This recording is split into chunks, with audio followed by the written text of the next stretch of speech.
and her team of bronze candidates.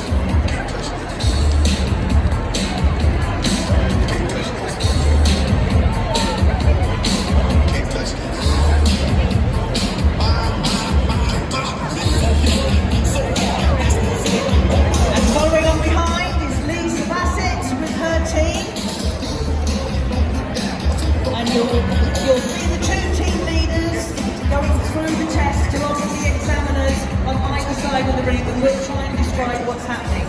So without further ado, please welcome into the ring our two examiners for today, Helen Heppel and Kelly Rickards. All exciting, Joel. Very exciting. I would imagine that they are very nervous, the candidates. The dogs not so, although they might feel a little bit from the handler. Yes, because they've only had one sort of like training session today, so very hard push for them today. It is, because normally this test will be taken in their local dog training club, so where they train regularly, they know the other people and the other dogs in that training environment, and there's not so many distractions. They don't have a great big crowd of admirers like this. They don't come into a ring that's been full of other dog smells and tidbits all day. They don't actually know each other, the dogs and handlers, other than meeting up today. They have not met before. So how will people get involved with doing the bronze scheme, Dawn, and is it open to anybody? It's open to all breeds of dog, all ages of dog. It's open to all people. You don't have to be registered with the Kennel Club to do it either. The first place to start is with your local dog training club that offers the scheme. And if you want to find out where your local dog training club is, then go and see the folks on the stand behind me. They'll be able to give you information on where to go and train your dog to go through the award levels. Sometimes you can do them at companion shows, or if you are somebody who's a breed show person, then it's on offer at some of the breed shows as well, the testing, but not the training, just the testing. Yeah, so it's a wide experience for everybody to come along and do, and there's lots of opportunities to actually carry out and do the test. And this is going to be a hard one for Dawn, so let's start off with our judge over on this side. Okay? Would you like to ask me anything what's going on?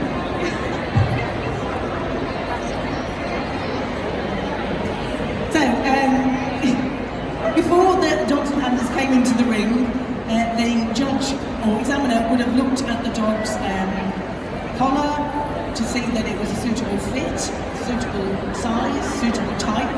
The dog's lead, make sure it's all in good working order, the stitching's all intact, the clasp works well.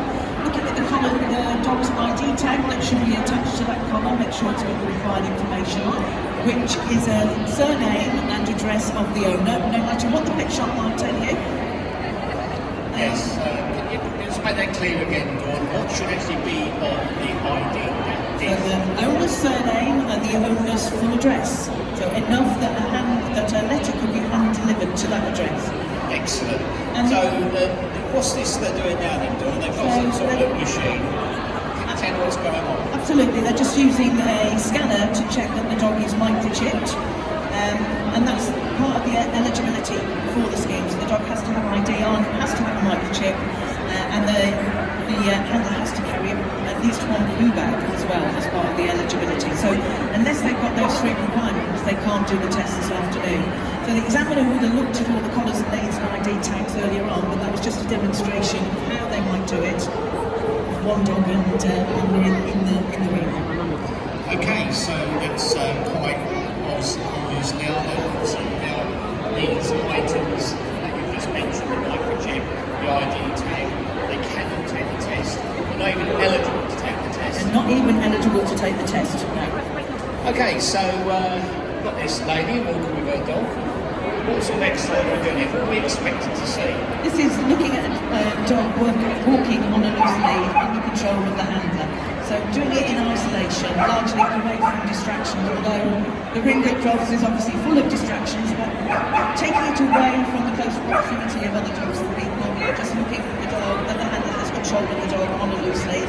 Imagining that dog is a dog that you're going to take to the park and you want it to walk like that lovely little poodle, pulling you down the pavement on the way to the park.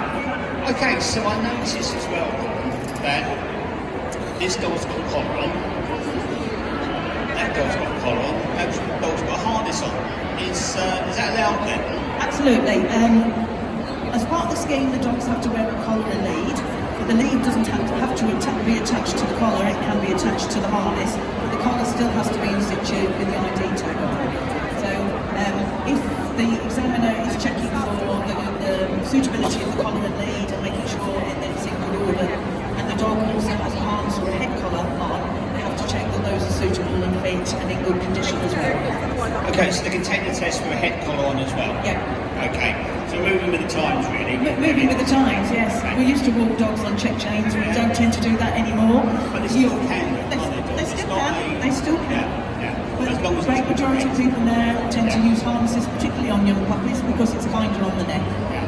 And what about walking which side? Does it matter if they walk left or right? It doesn't matter, there's no stipulation. It's not like obedience where the working side is the left, or working trials, the working side is the left. But with a pet dog, you'll want the dog to walk on either side because it will depend on the distractions around you.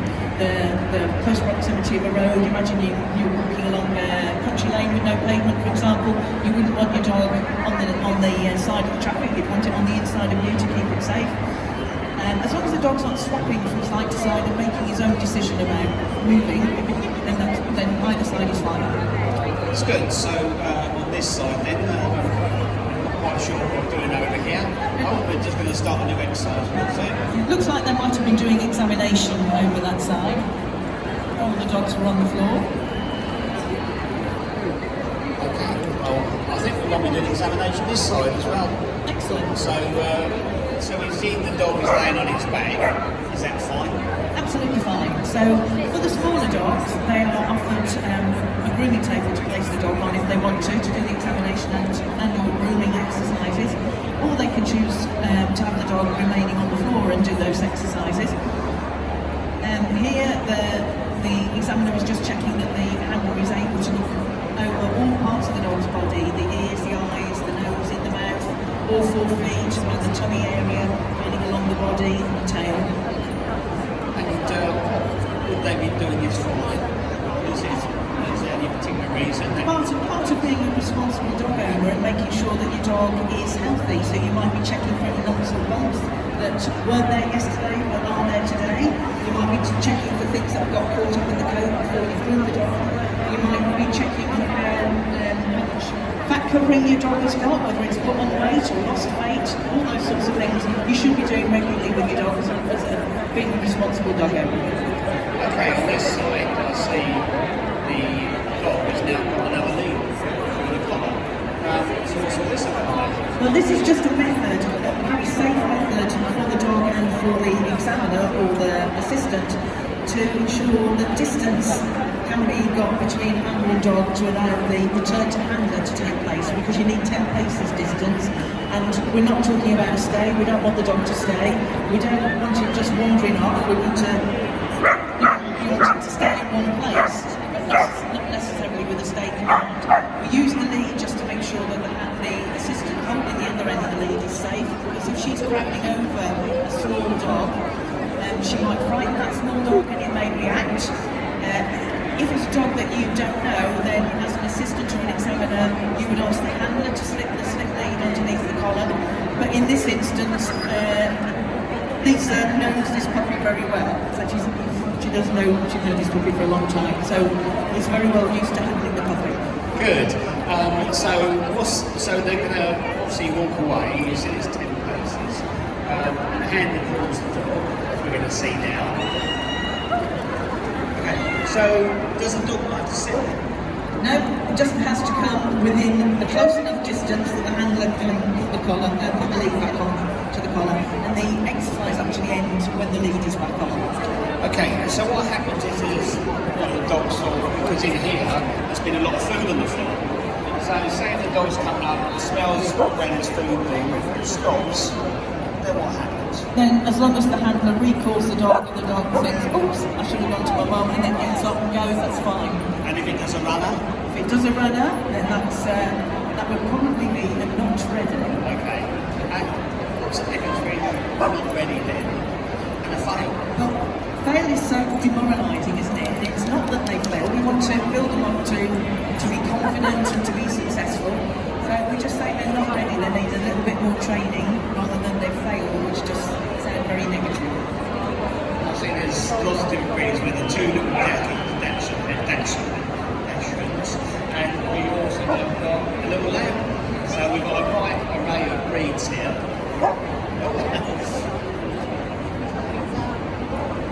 And that was a really good example, wasn't it, of a dog not quite going straight away to its owner, but was it under the owner's control?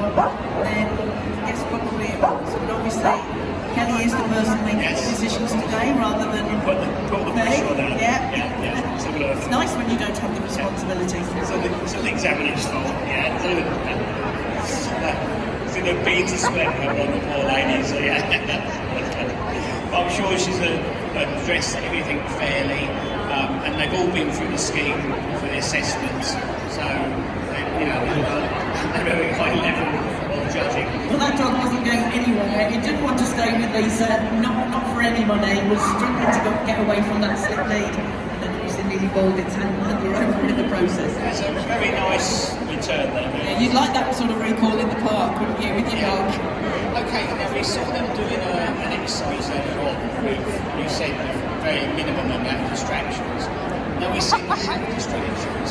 So what's this exercise? So this is called controlled walk amongst people and dogs. So as part of that exercise, the handlers have to stop for a 1 minute conversation and keep the dogs under control. They also have to walk where there are other dogs in close proximity and still walk on a loose lead and under control of the handler.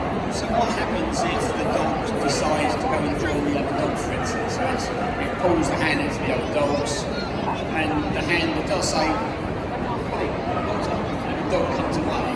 Would that be acceptable? That would be acceptable in my book. What wouldn't be acceptable is if it went aggressively towards the other dog, if it growled and barked and lunged. That wouldn't be acceptable behaviour in any part of the test. So not just the exercises themselves, but in the waiting around between exercises, if the dog was lunging and barking at the other dogs, that wouldn't be acceptable behaviour.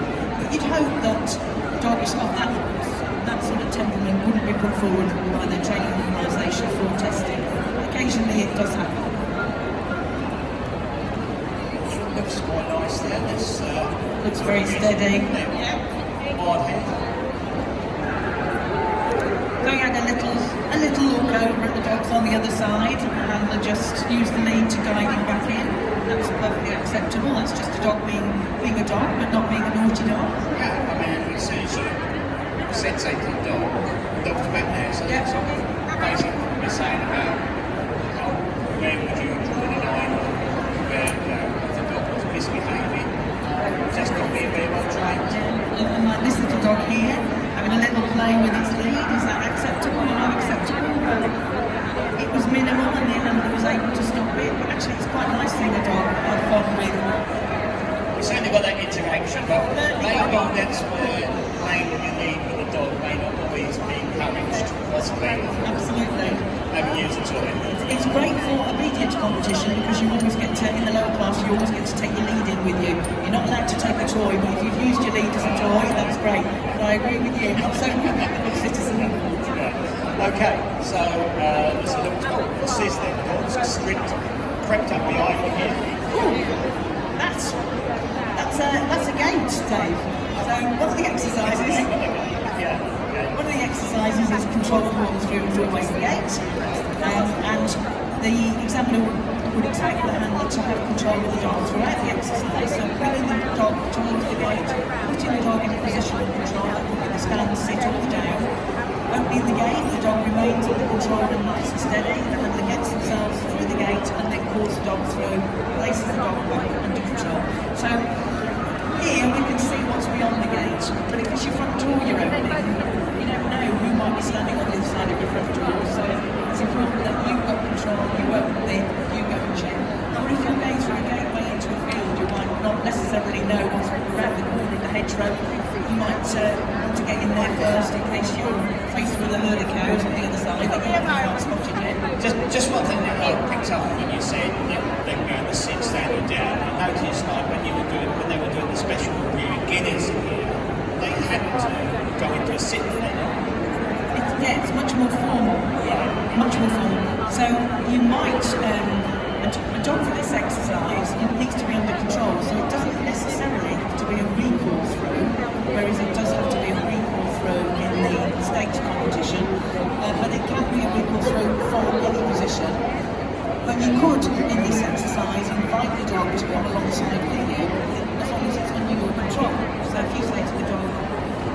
okay with walking through and the dog walks nicely on a loose lead, that would be acceptable. So now we're actually going to be demonstrating here. Perfect.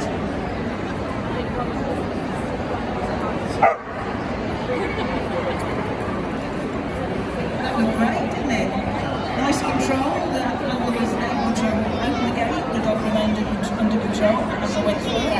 Quite feisty little dogs. They can. They were quick to do things with badges. Feisty. Go down the badger sets and get there. It's really good to do with the badger, personally. But again, very successful.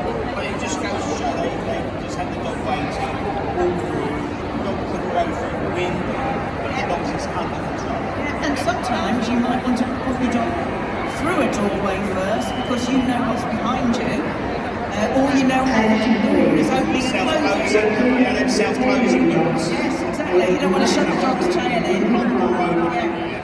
So you train for all eventualities. Exactly.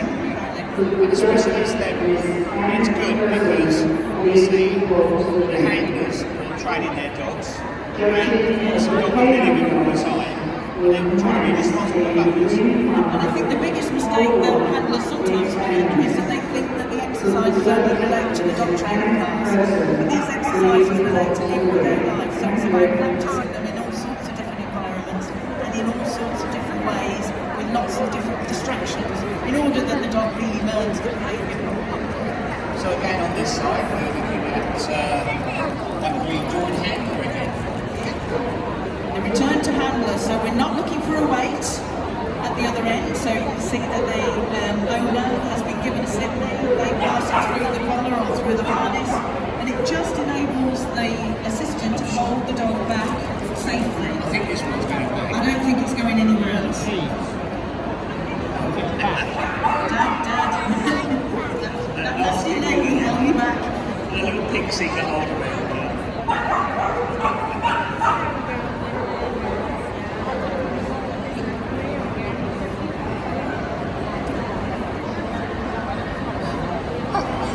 As we were saying, right, so there we go, one head pointer.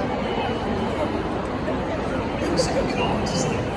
See where his focus is. He's a very steady dog in comparison to some of the others. Remember, a lot of these dogs are very young dogs, so they are more excitable. And the pixie let go again.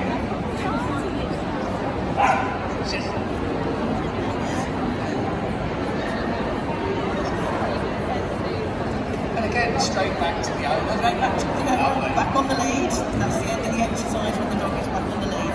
And we've said earlier that the handlers can't use toys or food for the test. They can use them in training. They're great training aids. And in the test, they're not allowed. They can have them in their bum bag or in their hand pocket, and they can reward the dog at the end of the exercise for doing a good job. And they shouldn't be used as the lure. As long as the examiner says it's okay. As long as the examiner says it's okay, and as long as it's in a position away from the other dogs, so it's not going to distract the other dogs. That was very exciting, and it went sailing past the owner, but not because it was being naughty, just because it was moving fast.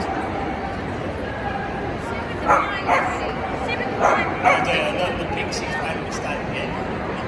That you need to be able to do a bit slowing, Jane.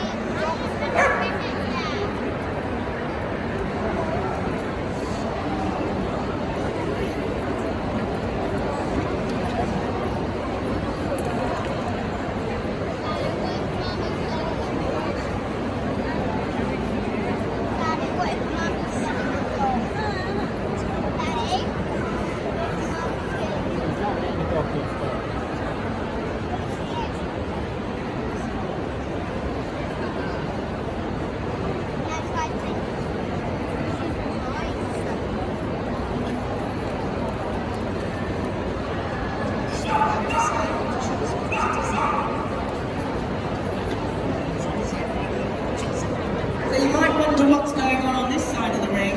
But the examiner now is asking the candidates questions because they have a responsibility to know what they should and shouldn't be doing with their dogs. So she will be asking questions about their dogs and about what they do with them.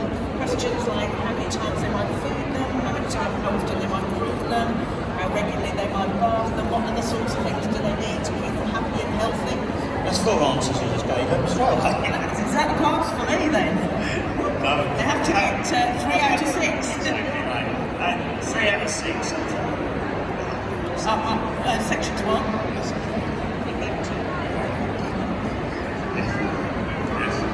And they get, where they get all this information from? All the information is on the Good Citizen Dogs training scheme leaflets. So, description of the exercises, plus all the responsibilities and ownership are on those forms in relation to the award level that you will take out. So there's separate ones for puppy, one silver and gold. It looks very relaxed, Dawn. I mean, the whole exercises on both sides, and the things like They do, and actually, there's one hours often the thing that people get really nervous about. They don't want to let their dogs happen.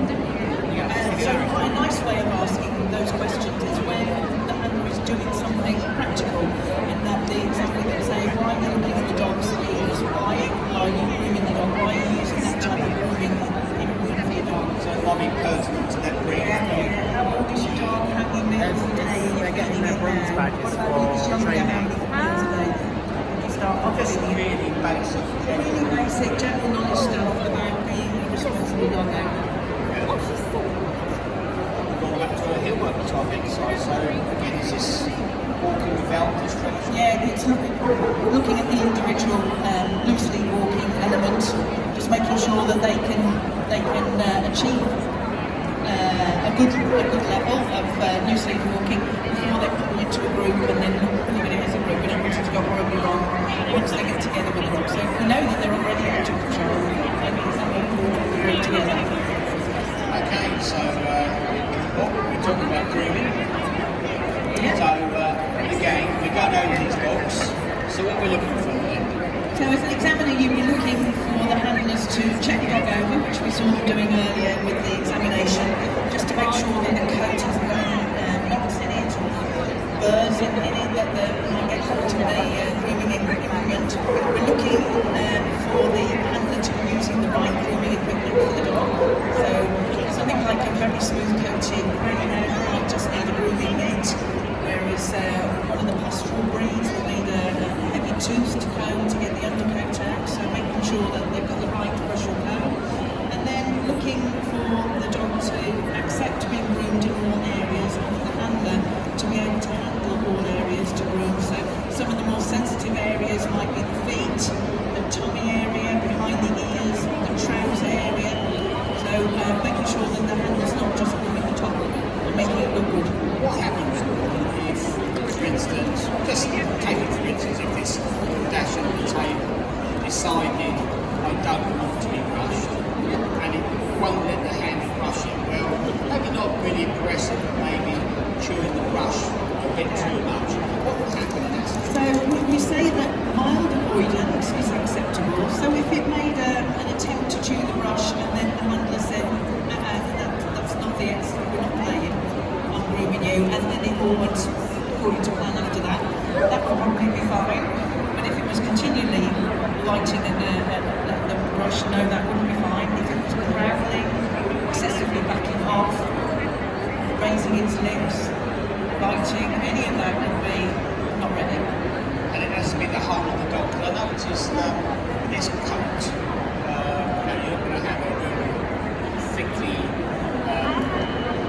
bristly brush, are you? You're going to have a really long brush because of the coat. So that would take into consideration by the examiner. Yeah, they'd make sure that the grooming implement was correct for the dog's coat. There's some bits you can't actually brush. And there's the Commodores and the Woolies, they've got those dreadlock type things. Well, then they have to be able to demonstrate that they care for those and there is an appropriate way to care for those. So they just know with the hand, there'll be a little okay, that type of thing. No, there's a bit more in-depth, yes. I'm not a technical enough expert to work out when they're doing, but they do make those dreadlocks, yeah, it looks like they will. But again, we've got the dogs obviously laying on its back, having the exercise done, so things are okay. So again, acceptable. The dog can be in any position that enables the handler to reach the parts that they want to reach in terms of grooming or examining.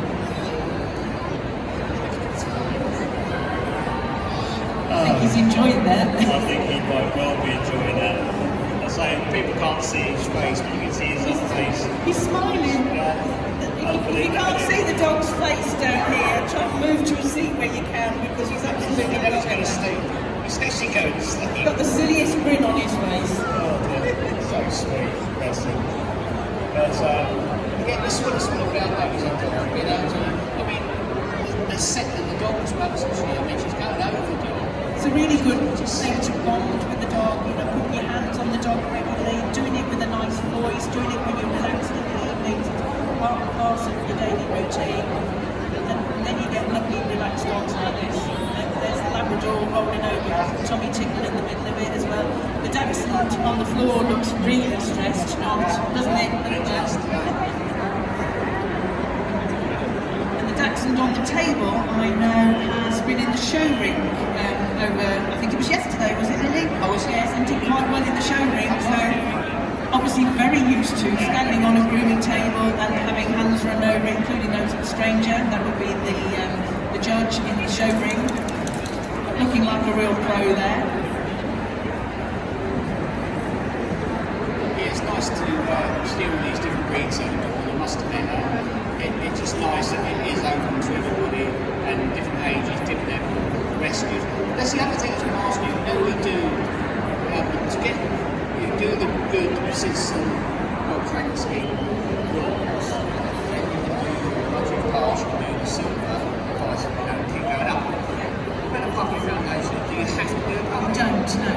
It's not a group. The one you don't have to do, you don't have to pass Puppy Foundation assessment to be large dogs. Because obviously that would exclude all those dogs that are rehomed. Well, that's what I was wondering, if you had a rescue, for instance, 3-4 years old, what's the name of it?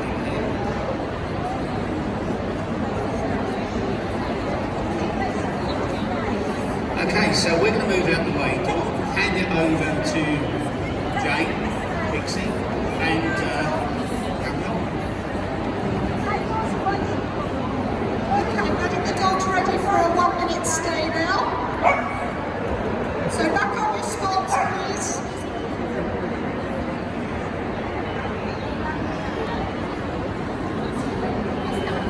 Get your dogs into position. Dogs in position for your stay. Ready? 1-minute stay. Dogs can be in a stand, a sit, or a down. They have to be in that same position when you come back after 1 minute. Are dogs ready? Is anybody not ready? Tell your dogs to stay. Drop in. Whoops.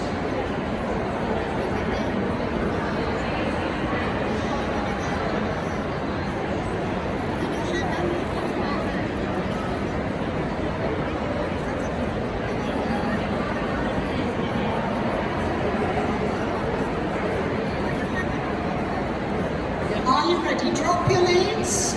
Tell your dogs to stay. Leave your dogs.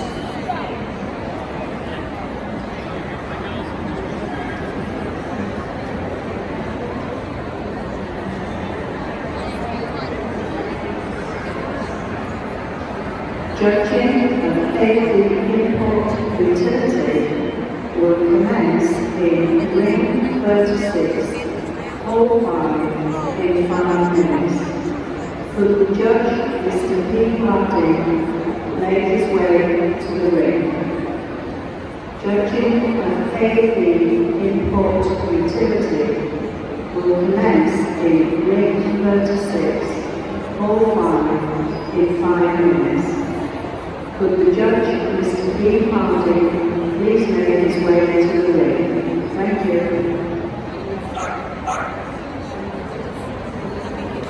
Handlers, return to your dog side. Just stand aside them quietly for a second to walk back. Then pick up your leads and praise your dogs. Well done, everybody. Thank you. Yes, let's give them a little clap there. Just do a little bit of encouragement. Excellent, well done. Such a hard exercise, that one. And when the handlers are nervous, they look a bit like ramrods, don't they? They've got very serious faces and very stressed-looking body postures, which the dog then looks at them and says, "What on earth is the matter with you?" So you do see some of the dogs getting up and moving and trying to appease their owners and making them smile again. So We say that extra commands aren't, you can use extra commands for this day exercise, but they shouldn't be excessive. There's nothing about saying that you can't be out there saying to your dog what a good dog you are, how wonderful you are, relax your body posture. Not like there's no problems in the world and your dog is much more likely to stay. So the examiners will be looking at their paperwork, checking who's passed what exercise. There are about 10 exercises in total in the bronze level award, and each dog and handler team has to pass every single one of those exercises in one testing session. If they're deemed not ready on one of the exercises, then they're not ready in general, so they wouldn't have passed their test today. But they can go on to take their test with a little bit more training. So we try and encourage people to not give up just because the dog did something wrong. So what we have to remember as people is that no matter what our dogs do, we always end up taking them home. They're always our dog and they're a reflection of us. So if we have put the right information in, or we put them in a situation that is a little bit too much for them to cope with, then we just need to take that one on the chin. However disappointed we might feel if our dogs haven't quite done it. So we're just going to get the dogs into the ring, just have a little game with them, try and relieve a bit of pressure. So all these dogs that have been very well controlled today, and I think you'll agree with me that they have put on a fantastic display of just what you could do with your normal pet dog, your normal young pet dog that's new into training. Imagine if you've got a new puppy or you've got a new dog and you go along to your local dog training club. This could be you next year. You could be on this green carpet at Crufts demonstrating what you've managed to achieve with your dog. And the Good Citizen Dog Scheme Award offers a foundation to all sorts of other disciplines. So you need some general control in order to live comfortably with the dog, in order to be able to take the dog on lots of outings with you, because the better trained it is, the more control you have, the more likely it is to go with you as a family on your picnics, on your days out to the pub, or to the local Natural National Trust, or wherever you like to go with your family. And it's great that your dog as a family member gets to come with you as well. If you don't put the training in and you haven't got the control, that is never going to happen. Dogs love to be family members, so the best that you can do for your dog is to train him and get him under control. And her. And her. We don't like to be sexist about these things, do we? I think we're just waiting for results to be tallied up, and we get everybody where they should be down the end there. Make sure all the rosettes and certificates are ready. Certificates are signed for the people that have passed. And presumably there'll be a little something on offer for those that might be not ready today. Yes, I think we talked to as well by the examiner, any positive feedback. Because actually they have all done brilliantly, haven't they? I think if they've not passed today, they've done brilliantly. anyone who comes out here and puts themselves on the test like this today is, I think, it's hats off to them. It's Totally very agree. courageous, very brave. Totally agree. And some really lovely dogs. Really. There's a lot going on this night.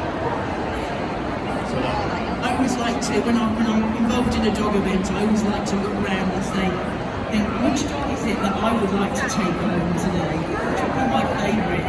You know, I don't know whether I've got one this afternoon. I think it'll be lovely. Just another question, Dawn. What about if we've got a family of 5 and they're all involved in the dog?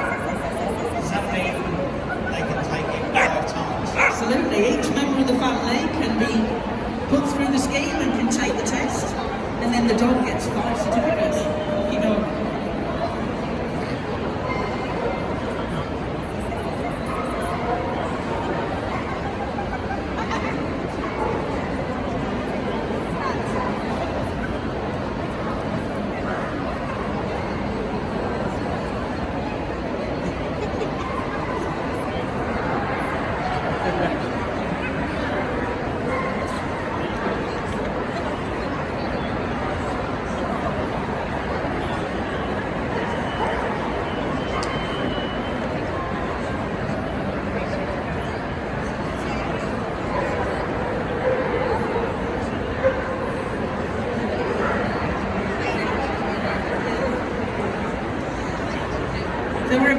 ready to award our certificates and rosettes for those that have passed today and offer commiserations to those that haven't. We're just getting the teams lined up and ready.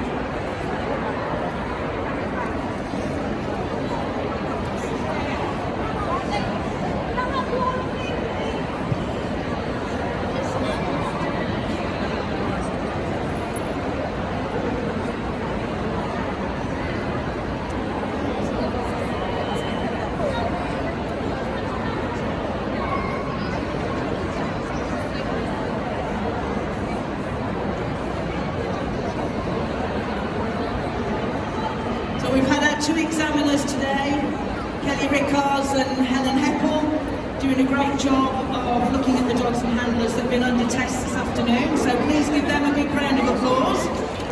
That's an exciting job to do, to come to Crufts and to do that, and a little bit nerve-wracking.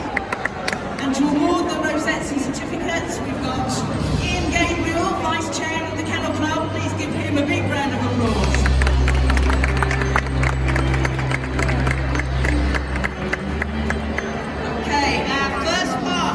Goes to Imogen Woodman and Scout.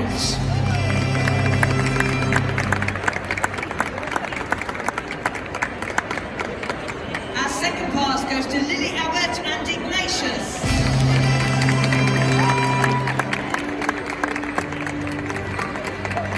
Lucy Moore and Monty.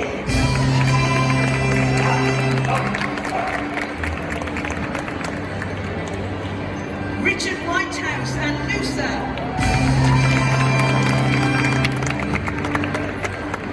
Jane Clark and Cracker.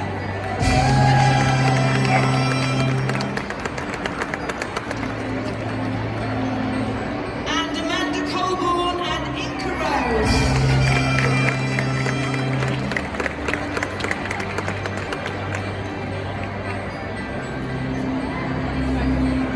Thank you very much. Thank you, Ian, for presenting this